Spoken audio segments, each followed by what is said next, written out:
الحمد لله نحمده ونستعينه ونستغفره ونؤمن به ونتوكل عليه ونعوذ بالله من شرور أنفسنا ومن سيئات أعمالنا من يهده الله فلا مضل له ومن يضلله فلا هادي له ونشهد أن لا إله إلا الله وحده لا شريك له ونشهد أن سيدنا وحبيبنا وشفيعنا وسندنا ورحمتنا ومولانا محمدا عبده ورسوله سيد الأنبياء والمرسلين وخاتم النبيين وعلى آله وأصحابه وأزواجه أمهات المؤمنين أما بعد فأعوذ بالله من الشيطان الرجيم بسم الله الرحمن الرحيم ولمن خاف مقام ربه جنتان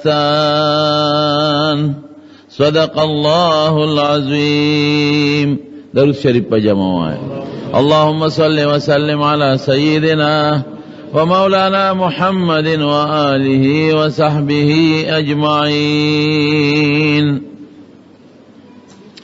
زما عزت مندرونو منتاسو چی پکم سلسلہ کنن راجم یو دا زمونگ دا دے محترم رور جناب حاجی سید اللہ جان صاحب دا والد صاحب دا تعزیت پر سلسلہ کی راغون شوی او دا غی دا وفات نندر مروز دا چی دا دے دنیا نے غبل جہان تا آخرت تا سفر کردے دے پروردگار دا غی دا سفر دا آخرت دا خیر او دا برکت و گردیں اللہ دے پا قبر انوار نازل کی دے بچولا دے اللہ صبر و جر ورکی رونو دو خبری پا مختصر وقت کی ستاسو خدمت کرس کو یو دا دی چی ہر انسان لمرگ شتا و دا مرگ نخلاسی نشتا او دویم دا دی کہ دا دنیا دا انسان زندگی دا جن دا دی مقصد سے دی او یو رکوٹی غند مزیدار نسخه در تخیم چی اغا زمونگا ستاسو دا خیرت دا کامیابی لوی ذریعہ دا دا دو خبر پا مختصر وقت در تا بیانو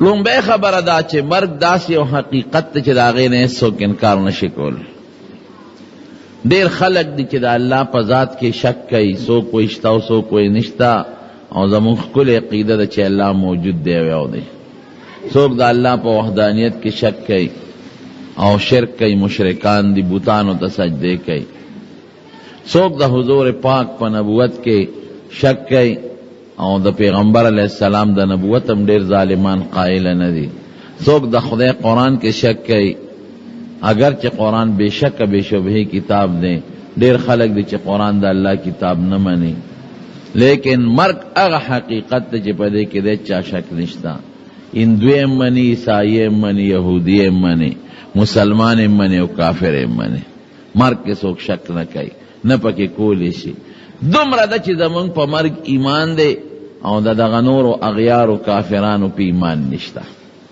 اوس ایمان څه ته وایي چې هر کله هغې یې مني او موږ یې منو نو ایمان څه مطلب شو د ایمان دا مطلب زمونږ دا عقیده او یقین دی چې دا مرګ الله راولي او سبب ولا جوړی سبب ولا کله ګولۍ جوړه کی کله اکسیډنټ او کله ټوخی او کله تب او کله د زړه بیماری او کله زیړی او یرقان وغیرہ ہیپیٹائٹ چې تاسو وته وای کینسر دا اسباب ولا الله پیدا کی خدا مرگ د دې سبب د وجه نه راځي دا مرگ په الله راولي دیر کله یو سړی د زړه بیمار دی پړومبي ځل ولا اٹیک راغی او مړ شو او ډیر داسې دي چې د زړه د زمانو نه بیمار دی د هغې نه بچي او په ګولۍ مړ شي په اکسیډنټ مړ شي مونږ وایو چې دا اسباب الله پیدا کړي دي او په دې اسبابو دا مرګ خدای راولي او بیام دا خبره ده چې د مرګ یو خاص ورځ ده او خاص ټیم خاص وخت،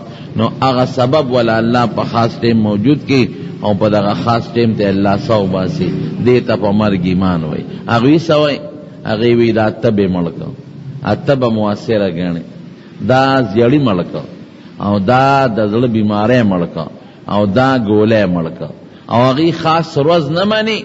یاره که ډاکټر له رسېدلی وي بچ شوی به، یاره که په دې ګولی نه وی لګېدلی بچ شوی به، یاره که دې کلي کې نه اوسېدی او پلانکي کلي کې اوسېده نو مرګ به وله نو راغلی. هغې د اسباب مؤثر ګڼي چې دا مرګ د دې سبب د وجې نه راغلی دی، او که دا سبب نو دا مرګ نه راته. مونږ وایو نه، مرګ الله راوستی دی، ګولی وله بانه کړه.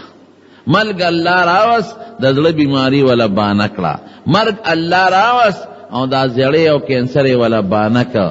دا کلی کې به دې خامخا مړ کېده، دا نشي ویلې چې که دلته نو نه به مړ دی به هم دلته مړ کېده به، دا نشي ویلې که د اسپتال ته تللی و دی به بچ شوی و، نه، بس د ده دا پوره وه چې دی به د اسپتال ته نه رسي او دی به خامخا مري. دا زمونږ عقیده ده. کل نفس ذائقة الموت مشهور آیت ته په دې دکانونو خلکو لیکلی دی، او الله فرمایي اینما تکونو یدرککم الموت ولو کنتم فی بروج مشیده، چې هر ځای کې تاسو یې نو مرګ به راځي، د مرګ نه خلاصېدی نشي.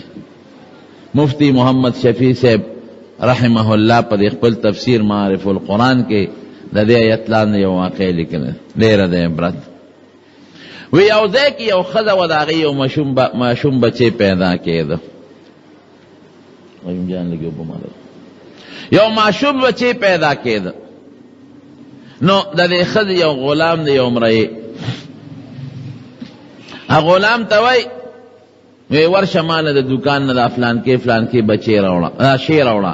هغه سیدې ورته یاد کړه چې هغه د ولادت په وخت کې زنانه له پکار راځي. دا غلام یې د دروازې نه بار ووت. چې ووت یو سړی وله مخې له راغی. سړی تپوس کوي د دې غلام نه، وی د دې ښځې څه پیدا شو؟ وی لورې وشوه. وی ښه دا واوره ځان سره چې دا به سلو کسو سره زنا کوي او بیا به د جولاګي د لاس مري. دا سړی یو دماکه غوندې ذهن لراله چې دا دومره پلیته ښځه جوړېږي چې دا به سلو کسو سره زنا کوي، سل کسه به د دې د لاسه دوزخ ته ځي. نو راشه بېغمه کا، اړو سوچ یې ونه کړه چې فیصله د الله ده نو بدلېدي خو نه شي. د لکې سوچ راغی، راشه بېغمه کا. سودی په ځای پرېښوه، راغری والکور ته راغی، چاړې را واغېشته. جینۍ خو د مور نه پیدا شو، مور لا چوکړې بوکړې ته تاوئ، د چاړه را واغېشته، جینۍ په دا خېټه وواله، وینې ته وبهېدې، کلمې ته ووتې او د غروالو تښتېد. لال مجرم شو، وتښتېد. په دې سوچ چې جینۍ نه مې کلمې ویستې مړه شوه، اوس خو مجرم شم او د 302 کیس مې وکړه، اوس به مې پولیس یا هغه زمانه کې چې داسې مسله مې ځان واړو. لړ هغه غلام واسم د هغه کلي نه بل او بل نه بل نه بل، دا ذرایع ابلاغ خو نو چې سړی معلوم کړي، وتښتېد. هلته ځان له مزدوري شروع کړه، مالدار شو. دې حد ته ورسېد چې هغه زمانه کې کمې ګډې چیلې و خان چې څه مالیاتو د هغې مالک شو، لوی تاجر ته جوړ شو، ډېر شهرت یې ومونته، پلانکې خان پلانکې نواب، مالدار شو. بلا نوکران دي. یو ځل یې زړه کې سوچ وکړه چې راشه خپل زوړ کلي ته لاړ شه، کم کلي کې چې د ماشوموالې او خلپوسې کړي دي، او دا اوس خو د خلکو د ذهن نه وتې، اوس د څوک څه پېژني چې دا هغه سړی یم چې هغه جینۍ مې په خېټه والې ده، ما څوک څه پېژني. دغه خپل زوړ کلي ته راغی. چې دې کلي ته راورسېد، دلته خوند وله ورکړه، خلکو نه پېژن، خلکو نه یېرو.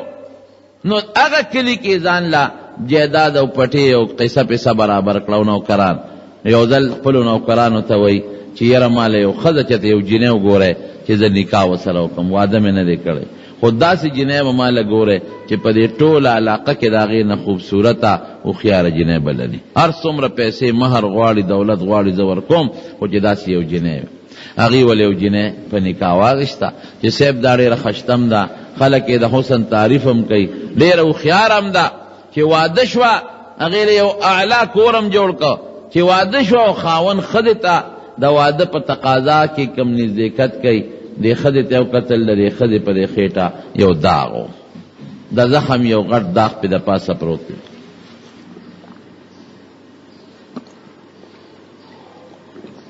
دته تپوس وکړو یا جینه دا په خېټه دی دا داغ د څه دی؟ وی دا ما ته مور ویلي چې ته کله پیدا شوې د موږ یو غلامو ما هغه دوکان ته ولېږه سوداله او هغې ظالم را منډه کړې او ته په دې خېټه ووالې او کلمې درنه وویستې او ما فورا هغه زمانه کې چې کوم طبیب ډاکټر به ما حکیم راوسته ستا خېټه مې وګنډله ته خدای جوړه کړې. هغه غلام ظالم چې هغه تښتېدلی پتې نه لګي. سړی خو پېښ شو چې خدا کیس خو ما کړی دی جنې خو زما خواله خدای راوسته کومه چې ما وجله او کمی متعلق چې غیبي سړي ما ته څه ویلي دا څه په ګن وړېدم. خو الله هغه کوي چې د انسان په ذهن کې نه تېرېږي. دا د محبت ورسره پیدا دی. ویلې دله خوښه یم شوه وی ښه دی یو خبره درته کوم اخو زومه چې په خېټه ما والې زه دې ولې والم وی ګوره چې څه اوش اوس شوي دي خو زه چې بار ووتم یو غیبي سړي ما ته وویل د دې ښځې څه پیدا شو ما وی لورې وشوه وی ښه نو دا به سلو کسو سره زنا کوي او بیا به د جولاګي د لاسه مري. ما وی راشه چې دومره کمسته ته جوړېږي بېغمه کوه. نو ما ټس درکړ او تښتېدم.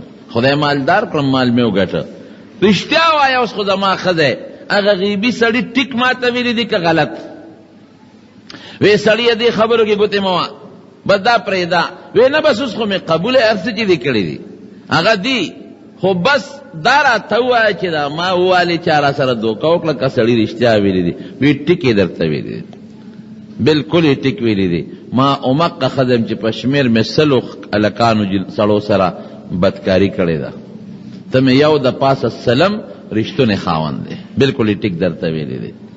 وی تا بس وی چې څه شو زما په قسمت رسېدلی اوس خو هغه ما ته یو ټکي ویلو چې د جولاګي د لاسه به مرې ودېږه یو محل دله جوړو چې هغې کې به ماشې هم نه راځي ماشې جولاګي به هم نه راځي یو اعلی محل یې والا جوړ قیمتي او هغې کې داسې طریقې سره بند جوړ که پیک چې هغې ته به جولاګي دپاره مستقل نوکران ودرولی دي چې ستاسو ډیوټي به دی چې جولاګي به نه پرېږدي جاله جولاګي به نه پرېږدي. د جولاګي کې یو قسم دی شاته دی ویښ کې یو دونه غوندې غوټه لري دا زهرونه ډکه صفای روانه ده په محل کې دا جولاګي چې کم دی ویني وجني کور صفای هر څه برابر ده.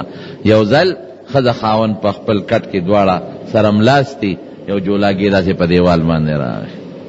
دا ښځه دې خاوند ته وی تا ته دا شی یاد کړی چې زما مرګ به ردي شي د لاسه وی دقه یاد کړی. وی زه اوس ګورم چې ما وجنې او که زه یې وجنم. دا را پاسېده او څه شی راواغېسته او ټس یې ورکړ جولاګي دی ټس په دیوال ورکړ هغه ولګېد لاندې پرېوت چې پرېوت دی چپړه راواغېسته او په هغه جولاګي یې راښکله.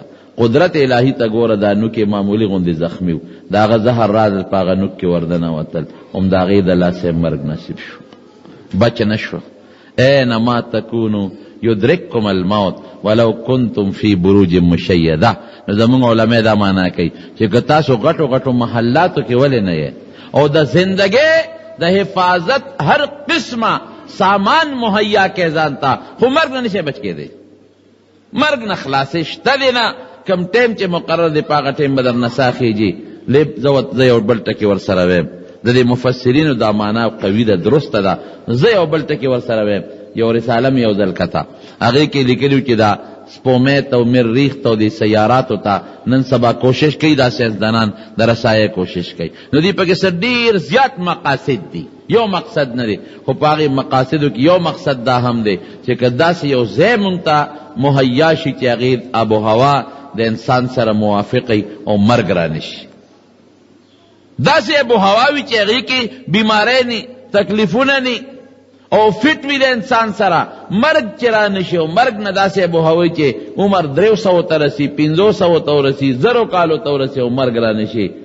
نو ما دا ټکي چې دا مې وکتل بیا مې د جمعې بیانو نو ما د امریکې او د برطانیې او د روس ساینسدانانو اربونه که دې له دا خرچې کوې مه کوې که نور مقاصد وي به که دې له دا اربونه او کربونه ډالر لګوې مه کوې. قرآن فیصله کړې ده اینما تکونو یدرککم الموت ولو کنتم فی بروج مشیده. برج دې سیاراتو ته ویلې کېږي که تاسو په غټو غټو سیاراتو کې ولې نه مرګ نه بچ کېدی نشي. دقه ایمان دی. ما ته دا وایو چې مونږ راغلي د الله په خوښه یو، زو به د الله په خوښه دې ته ایمان وایي. ما ته دا وایو چې مرګ د الله په اختیار کې دی، اسباب الله پیدا کوي. کله سبب پیدا کی رستے کی، کله مضبوط سبب راولی پاغی عمل نکی، بل سبب را مخی کی او پاغی باندې ته سو باسی. او چې کم ټیم مقرر کړی دی اذا جاء اجلهم لا یستأخرون ساعة ولا یستقدمون، نه یو سکند هغه کې مخکیواله شته نه یو سکند پاغی کې رستواله شته. دې ته زموږ ایمان دی او دا زموږ په ایمان دی. دا څه ده کنه؟ دا خبر ختم شو. بس حاجی صاحب وفات شو، سید اللہ جان والد سے وفات شو، دا ولی یا لکه لگے روز مخی دا دوی وادو شو، دا سنگا چل دے بس دا ما چی در تسوے دے کہ سنگ ختم. بس دا اللہ فیصلہ ہوا. اگا وقت کڑے دا چی دا کائنات پیدا ندی، اگا وقت کڑے دا چی دا ازمکا نو پیدا، اگا وقت کڑے دا چی انسان نو پیدا، حضرت آدم علیہ السلام نو پیدا، چی دا غسی با وادم کی گی او دا غسی با دا غیر نپس داجی صاحب ارس پخبل استرگو بینی او پلان کی ٹیم بتی سوزی او پلان کی خلق بے جنازہ کئی. کتوے چی دا نا نو بیا با ایمان نوزیگ ورے، بیا با دا ایمان نا دیخ پخوئے ایمان برے دای چی دا اللہ مخکن فیصلہ کردی دا او دا غو دے کہ اس قسم نشوکے دے بچے دا خدای سے فیصلہ با مقا فیصلہ دا نو دا خدا مرگ حقیقت ش. دوی ما مختصر تکی چی در توی ما دا چی مونگ دنیا دا جن دا مونگ ولی پا مرگ یاریگو، دا ولی مونگ وایو دا مرشو او دا جاڑو او مخصر تکو، دا ولی دا مونگ دنیا خپل اصل جن گنو. نو اصل کور نا چی سو کو باسی کنا نو دی خپکی اس تا خپل کور دے او دے کور نا سو کو باسی نو تب جگڑم کے ٹوپک بم را لے کنزل بم کے او زان بم ہوئے بل بم ہوئے دا سیدھا کنا دا خو کستا اصل خپل کور نی او پردی کوری او تپکی اسے گے او تا تاوی چی کاکا زمارا دی کور نوزا نو تا جاتا ٹوپک را گشتے دے لگ با دیڑا خپشی معمولی غندے چی بل بکم دے اسے گم بیا بے ایسا ما دا پلار کورو او دے محلہ کے ناغے کسے کن یرا دارا کوٹی دی کی دیشی بل خدای غٹ را کی کنا اوسا خبر یرا دا پردی دی کی دیشی خدای خپل را کی کنا نو لگ معمولی دا دے سامان او دا کڑی پا انتقال با دے لگ غندے دل خپای او دے گاونڈیانو پسے با دے لگ غندے دل خپای خو نٹو پکرا لی اوئی ولی میں اوباسے نہ تماچے تا گوتے کہ ولی میں اوباسے دا ولی اڑنبی کی جنگم کے عدالت تمزے ٹوپا کمرا لے کوتا کمرا لے او دویم کے آغا کارنے کے لگ دل خپکے گی. دوالو کے فرق سدے لنبنے کور دے خپل دے دا سدے پردے دے لنبنے خپل دے دا سدے پردے دے. دقا مثال دے بس کر دنیا کور دے خپلو گانا چی دا خزما کور دے ولی تی لار زما دا پلار دا زما رور تی ولی لار دا زی تی ولی زم نو زبا خپا میم چغی بم وام جگڑی بم کوم پریشانی بم وی او کدا دیو گانا چی نیرہ خیر دی کدین لارم بل بدین خدای خراکی چی جنت تے دا گوانڈیان خو یرہ ٹکو لگ میں لور پسی خپا دی چی دا بابات لار خو ممکن دالتا کی دا صحابہ گوان للار ممکن دالتا دا انبیاء گوان للار دا معمولی عرضی دی التلار نو لگا پریشانی وی دانا چی نبی او کدا کور دی عرضیو گانا نو دیر قوبل بنکے اور دیر چغی بنوے اس دا کور عرضی دے اگا مستقل دے دام زمونگ ایمان دے دے عرضی جن کے با اگا کار کے چے اگا مستقل پی خشتا کے او دا غی پوٹینے نسخہ دا اگا صدا رب العالمین قرآن شریف کے فرمائی وَلِمَنْ خَافَ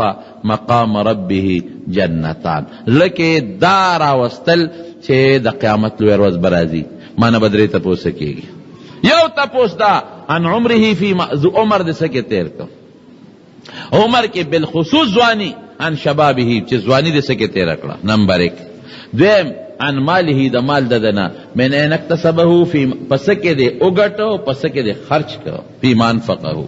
او دریم نمبر دا علم او دا پوی متعلقہ تا دا خپل علم پوینا سفیدہ واغشت منز علم در سرو آو ولی دن دے کڑے زکاة تر تا معلومو چی پرزو نو معلوم ولی دن معلومو او جی معلومو ولی دے بیانا دے ور کڑے حج در تا معلومو چی پرز دے جی پتہ نہ لگے دا ولی دے پتہ نہ لگولا چی تا بچاتا نزدے شوئے کنا جی پرزو پتہ وراتا بیا دی ولی نہ دے کڑے مال خو میں در کڑے دا تپوسو نہ بکے گی نو کدا زڑک استارا وستا چی دا تپوس پا بانا کی گی زبا اللہ لسا جواب ورکم بدرین دا کامیابی راس بل نشتر.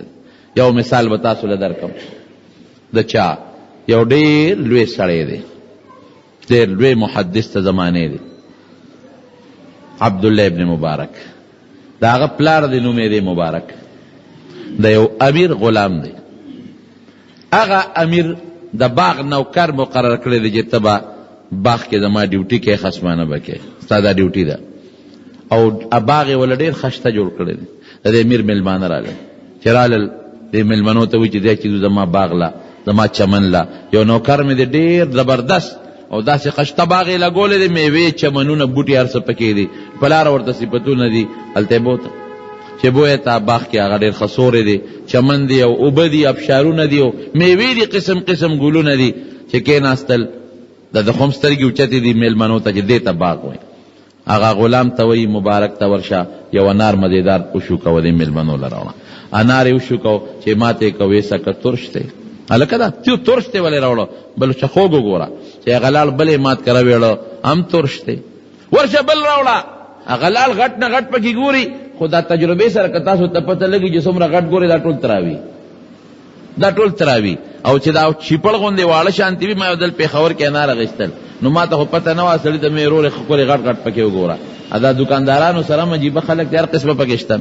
دا ځان له موضوع ده. اوس هغه چې راوړل کور ته راوړل، کور ما ته وي دا د ناردانې له راوړل.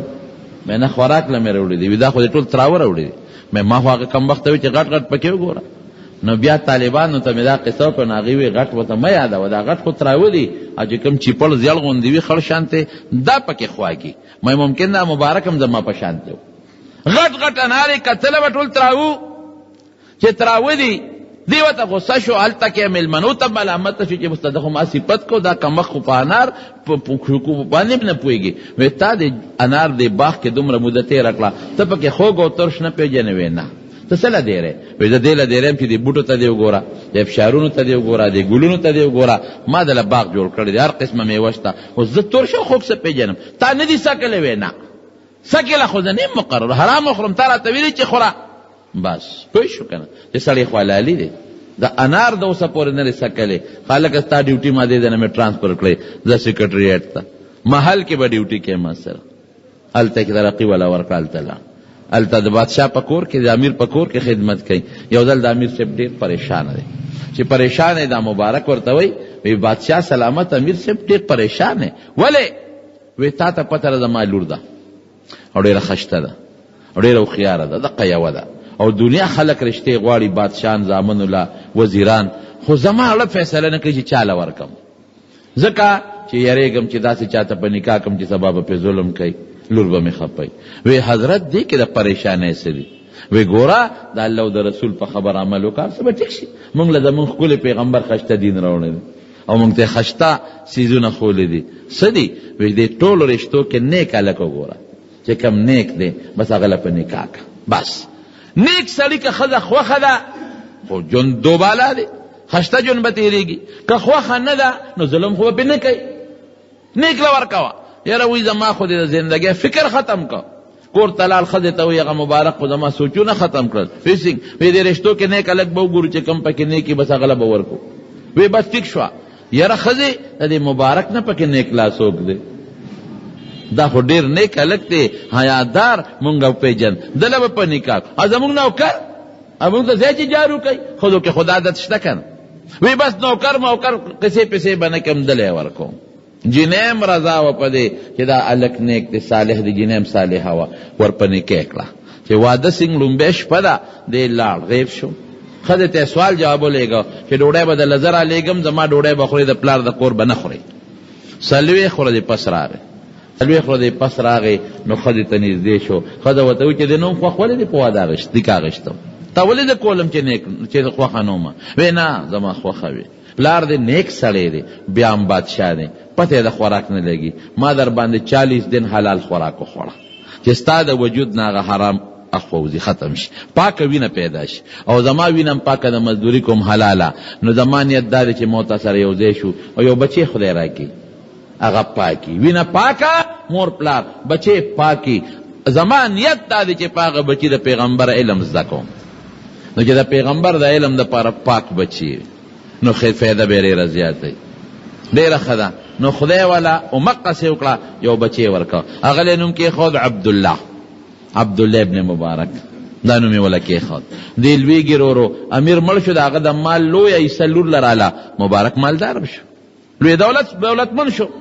لیکن الګ چې څنګه لویږي لوپرۍ طرف ته لاړ. مال چې ډېرې بچې لوفر کېږي کباب رباب په هغه دمتوب قصې پسې مورم ورته نصیحت کوي، پلارم نصیحت کوي، ای بچې ته خو موږ دی له نه وې غوښتې، تا دپاره خو موږ د واده هغه لومبۍ شپه قربان کړې ده. پلار وایي ما خو تاله مزدورۍ کړې دي چې تا باندې زه د پیغمبر علم زده کوم. هلک نه سمېږي، توبې وباسي بیا په ګن سر. اخره کې عبدالله ابن مبارک وایي یو ځای کې ملاستوم ودوم، خوب کې یو باغ وینم، یو خشته باغ دی، باغ په څانګه یو مرغۍ ناسته ده، مرغۍ د قرآن شریف یو آیات دی، الم یأن للذین آمنوا ان تخشع قلوبهم لذکر الله. په مسلمان لا دا وخت نه دی راغلی چې د هغه په زړه کې د الله یا پیدا شي. اوسه پورې دا مسلمان د الله نه غافل دی.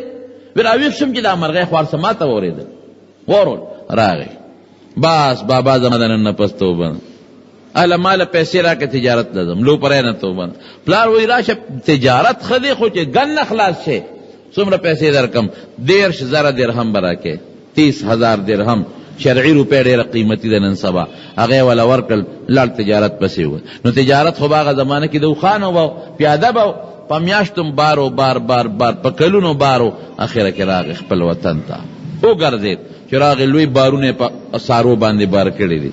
چې څنګه دی راورسېده، پلارم خوشحاله دی، ورته بچې مال دې جوړ ډېر وګټوې، بابا دا اوښان ګوره دا چې څومره ډک دي دا ټول مې ګټلې دي، ستا پیسه مې ډېره قیمتي کړې ده.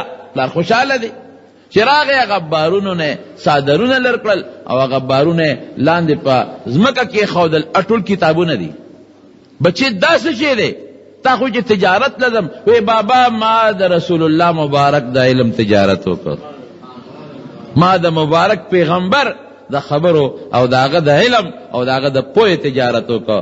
دا ما دغه ستا 10,000 روپۍ په دې ولګولې، او عراق او مصر او شام او مکه او مدینه او کوفه په دې وګرځېدم. او چې چا به راته وایي چې دې سړي سره د نبي علیه السلام یو حدیث پروت دی، نامه مې ترې لیکه. دا کتابونه ټول د حضور پاک د علم نه ډک دي، پیسې مې په دې ولګولې. پلار وی الله بچې دقې له ته مونږ غوښتې وې، شکر دی. تجارت کې د کمی شته وی اوک شته پکې، دا نور پیسې والا شابه تکړه شه تجارت تی پورا کا. عبدالله ابن مبارک ته خدای جوړ کا، کوفه ته را روان دی، دنیا خلق استقبال ته ہوتے دی. هارون الرشید وینځه بار په بام ولاړه ده، وی دا څه جلسه جلوس دی؟ وی دا عبدالله ابن مبارک را روان دی، دا استقبال داغه کیږي. وی هذا هو الملک لا ملک هارون، هارون الرشید بادشاہ نه دی، دا بادشاہ دی. هغه د خلکو په زړونو بادشاہي کوي، خو په زور او په پولیس یې کوي، او دې د خلکو په زړه حقیقي بادشاہي دی. د انورو ګرمۍ ته ګوره چې خلک ورته ولاړ دی. څوک دی خدای جوړ کو؟ عبدالله ابن مبارک. کم سړی و حج له به ته اعلان به وکړو ما سره څوک حج له ځای راځي، نو حج له به مفت خلک بوتلل، په زرګاو خلک به مفت بوتلل. نو یو ورځ حج له روان دی، خلک ورسره دي، نو یو جینۍ راله داسې ماشومه غوندې بچنګې ده، یو مړه مرغۍ یې راوچته کړله. نو دی ورته وایي دې ځان لیکه، وی بچې دا څه کې؟ به دې مړه مرغۍ وی زما یتیم یم او ماشومان درونه خویندې مې دي یتیمانان، او جایداد پلار مې مړ دی، جایداد تر قبضه کړی دی. نو د خوراک څه نشته، څو ورځې نارې تېرېږي. نو مور مې وی ورشه بچې چې ته مړه مرغۍ وګوره راوړه، چې ویه شوم دی بچو له دا به څه خوري؟ لوګې به راته مري، چینګېږي خېټې. نو دا وړمه دا به وله وخوټ کو، د ماشومان به وخوري. نو اخوا شو، خپل ملګري ته وایي مونږ ته واپس کلي پورې رقې پورې څومره پیسې پکار دي؟ وی دومره پیسې. وی راوړه ټولې پیسې جینۍ له ورکړئ، بچې ځه کور ته، او دا پیسې مور له ورکړه او په دې خپل کار کوې. سخت کال به حج نه کوو، ډېر مو کړي دي. بیا به لاړ شو، واپس شو. عرفات میدان کې یو عالم خوب ویني، عرفات میدان کې دی نشته، عرفات کې واپس لاړ، خوب ویني، الله په خوب کې ویني، منظر په خوب کې ویني. الله وایي چې دا څومره خلق دي د عرفات په میدان، دا ټول کراس حجونه نه دي قبول. حالانکه عرفات میدان کې د ګناهګارو خدای قبلې. الله وی دا فلان کې حسین لا فلان کې لا زوی دا مې مر سره وبخه، دا ټول کراس شو، نشان راه قصور نشان، دا حجونه نه دي قبول. ولی بس نه قبلو. الله مستغنی بادشاہ دی. بیا الله اعلان وکړه فرشتو ته، زادا ټول مې د یو سړي د وجې د دوی حج قبول کو چې هغه نه دی راغلی، خو د هغه د وجې د دې ټولو قبلو. فرشتې ورته وایي الله هغه څوک دی؟ وی عبدالله ابن مبارک. دومره لوی سړی ته خدای جوړ کړ د حدیث استاد لوی شخصیت لیکن چې مري که نه دې نقطې له راځم چې مري نو شاګردان ته ګیر چاپېره تودي نو شاګردان ورته وایي دې شاګردانو ته وایي ما لاس خپو نه ونیسئ په ځمکه مې کښېنوئ هغې م وی چې زړه به یې تنګ نو سړي بیماري تکلیف نو هغې اوچت که لاندې ورته ګدی برابروي وی نه لرې کې ګدی په دا خاورو مې کښېنوئ صاحب د امیر د خاورو کېږي جامې لرې کوه په دې خاورو کېناستو او مخې قبلې ته کړې او شاګردان ته ګیر چاپېره تودي او رب العالمین ته په هغه خاورو ناستې او لاسونه اوچت کړل او الله ته په چغو چغو په ژړا شو او دا خپله ګیره دغسې ونیوله یا الله عبدالله ابن مبارک تش تور تاله در روان دی الله ته به ورسره څه کوي ځان ورسره جاړي چې حضرت ستا دا حالت دی خو ته دې وخت کې وایې چې زه خالي لاس روان یم وایي نه الله ډېر لوی ذات دی پته نه لګي د خدای په چا څه د خدای په چا څه په دې ټکې الله خوشحالېږي زه به څه کوم حقې کې دې ساوتې ده هغه جړا کې دې ساوتې ده د کمال حضرت ابو هریره رضی الله تعالی عنه د حضور پاک څومره نږدې ملګری دی په دې خېټې پورې به کاڼې تړلی یو ځل ورسره یو رومالو اعلی قیمتي رومال دی ورسره د پاج پوزه پکې سورۍ باه باه واه واه ابو هریره یتمخطو په دې رومال کې پوزه سوڼی نو په جړا شو وی د حضور پاک د منبر خوا کې به بېهوشه پروت وم وی خلکو به سټ د لتې راکولې چې ابو هریره لیونی دی زما د قسم پالۍ که لیونی به وم د لوږې د لاسه به بېهوش وم او په لوږه ناره به لګیا وم حضور پاک به ابو هریره صاحب اس وی لارو کې به ناستم د مدي جماعت نه بار یو سړی به تېرېده سوال خو حرامو ما به ما ته د قرآن شریف یو آیات ووایه دې کې به مې دا غرض و چې دې به کور ته مې بوځي په لار کې خو به نه وي ډوډۍ به راباندې وخوري داسې حالت و زما ابو هریره وایي او بیا د حضور پاک 5384 یا 15 یا احادیث ته دنه حضور امت ته رسېدلې دي لیکن چې کله مري نو په چغو په جړا دی ولې جاړې صحابه به یو ته وي زما سلام به په نبی علیه السلام بل به زما سلام به یو ته زما سلام به بل به زما سلام او جاړي چا ورته وی ولې جاړې مرګ نه یریږي ویاو وی لږ سات پسې د حضور پاک سره ملاقات کېږي بیا ولې جاړې وی سفر ډېر اوږد دی او سامان ډېر کم دی سفر ډېر اوږد دی او سامان ډېر کم دی سړی چې دوبۍ ته لاړ شي 2 کاله پس خو به راشي که لیکن لین ته لاړ شي 10 کاله پس خو به راشي خو د مرګ په سفر چې کوم سړی وروته دی واپس د خپل کور ته راتلی شي نه ختم هغه جامې ولا بیا وویشي بوټان ولا بل له ورکي هغه صادر ولا خیرات کی بس ختم نشي راته اعمال تقسیم کی هغه د نوم نه ختم کټ دا اراثت انتقال کوا اکور د دن الله دی بیا نشي راتلی سفر ډیر اوږد او سامان ډیر کم لکه یاره پیدا کړو دنیا جون حضرت عمر فاروق رضی اللہ عنہ کم شخصیت تے حضرت عمر فاروق رضی اللہ عنہ چې کم وقت کی ایمان روڑ پا نبی علیہ السلام ایمان روڑی ابن ماجہ کی حدیث تے ابن ماجہ کے نبی کریم صلی اللہ علیہ وسلم فرمائی استبشر اہل السماوات بی ایمان عمر دا اسمان فرشتو دا عمر پا ایمان یو بل زیر ورکی دا اسمان فرشتے ورترغاڑ یو بل سرا او یو بل تا مبارک باد ورکی عمر مسلمان شو او آیات نازلے گی یا ایوہ النبی حسبک اللہ ومن اتبعک من اے پیغمبر بس اللہ دم کافی دی مسلمانان اس بہادر در لراغے دا دی کافی دی اگا حضرت عمر یوزل حذیفہ ابن الیمان رضی اللہ عنہ یو صحابی دی دا حضور پاک دیر پٹ رازونا دی ورسرا دیر پٹ رازونا اگا زان لکا گورا کم عمر دے اللہ فرشتی مبارک باد ورکی دا غی پا ایمان او حضور پاک یوزل نسوس وزل دا جنت زیری ورکڑے دے او فرمائی وی دا زما وزیر دے او یوزل حضرت ابوبکر دقس خیل اسنونی و عمر دقست اسنونی و دوال روانو وی هاکذا نبعثو یوم القیامت قیامت پرد بمونگ دقس پاسو او کم دے کہ دفن دے حضرت عمر ابوبکر رضی اللہ عنہما کہ کم دے ردوالو جہانو سردار دفن دے دا مسئلہ دا دین دا کہ کم انسان خور دا کم زیوی کنا نو اقضے ترسیگی پتاو لگی دا کہ دا حضرت ابوبکر او دا عمر خور دا پیغمبر دا گوان خور دا کم خور دا دا گوان خورا دا حضور پاک خورا پاکا دا کنا دا گوان خورا پدیتا کی دیشی پاکا خورا دا پاکا لیکن دا عمر بین دومر یار غالبا دا مبشر بالجنت تے مبشر بالجنت، جنت زیر دے، عشرہ مبشرہ کے دے، حضور پاک یو دل نسوزل جنت زیر ورکڑے دے. حذیفہ ابن الیمان ته وی دلته راشه، وی حذیفه وی تا سره خو د پیغمبر علیه السلام ډېر رازونه دي کنه؟ وی یو. وی منافقین درته خولی دي؟ وی یو نوم یې راته خولی دی، یو نوم ته یاد دی؟ وی یو. خو ګورې عمره خفه کېږه مه مانه تپوس د چونه کې خیم به نه، ځکه دا د حضور پاک راز دی. وی نه ته د منافقانو دا لست لغوندې وګوره، د عمر نوم به پکې وي که به نه؟ الله اکبر. دا یره ده د الله، یره ده، یره دا پې غالبه ده.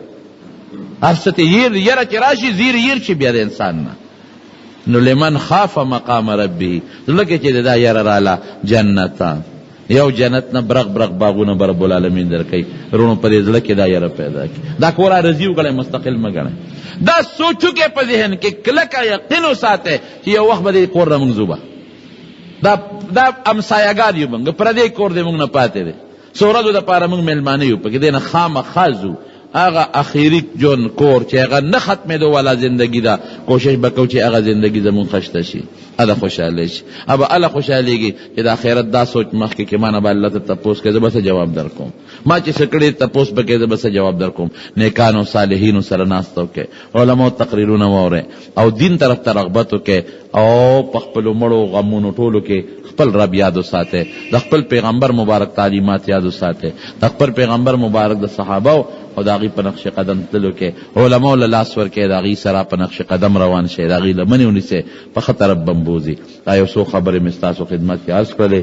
دعا د جمع وکړئ د حاجي صاحب د والد محترم دپاره چې د آخرت لوی سفر د راحت وګرځولی کې. الله ته د آخرت سفر د راحتو کې الله په قبر انوار نازل کې. انسان دې که څه تقصیرات غلطۍ دې شوي الله هغه ورته معاف کې. که به بیماري تکلیف یې تېر کړی د هغې اجر وله په قبر او آخرت کې د ثوابونو په شکل کې ورکې. وارثانو له صبر ورکې او د دغه غم په عوض کې ورته اجرونه نصیب وګرځولی کې. خو پروردګاره دا چې کم خلک د دعا له راغلي دي، جنازه کې شرکت کړی دی، هغوی له اجرونه ورکې. ځان ته هم دعا کې الله ته زموږ نه راضي شي. خدای د آخرت لوی سفر هم د کامیابۍ کې الله ایمان هم نصیب کې. الله ته زموږ نه راضي شي، الله زموږ توبې قبولې کې. الله زموږ په اندامونو هغه عمل راوړي چې ته پې خوشحالېږې، هغه عمل چې ته پې خفه کېږې د هغې نه هم خدای په میلیونو میلیونو لرې وساتئ. رب العالمین مشران چې ستاسو زموږ د چا وفات دې وبخئ، او مونږ ته او زمونږ کشرانو ته د ایمان او د اسلام د زندګۍ هدایت نصیب کې. د دنیا او د آخر خیر زمونږ د دوی نصیب کې. د دنیا او د آخر د شر نه مو ساتئ، د فتنو نه مو ساتئ، او د دې عریانیت چې کم سیلاب زمونږ په دې وطن را روان دی الله د هغې نه په امن و امان کې وساتئ. خدای ستا د خوښې زندګي م نصیبه کې. الله ستا د خوښې زندګي م نصیبه کې، ستا د خوښې زندګي م نصیبه کې. د مخلوق د احتیاج نه مو ساتئ. دنیا کې م ډېر فراخه مال نصیب کې، د دنیا ښکلی ژوند م نصیب کې. د مخلوق د احتیاج نه مو ساتئ. د دنیا مال او دولت هم د آخرت د ګټې ذریعه وګرځئ. اللهم اغفر له وارحمه ولا تعذبه. اللهم نقه من الذنوب كما ينقى الثوب الأبيض من الدنس.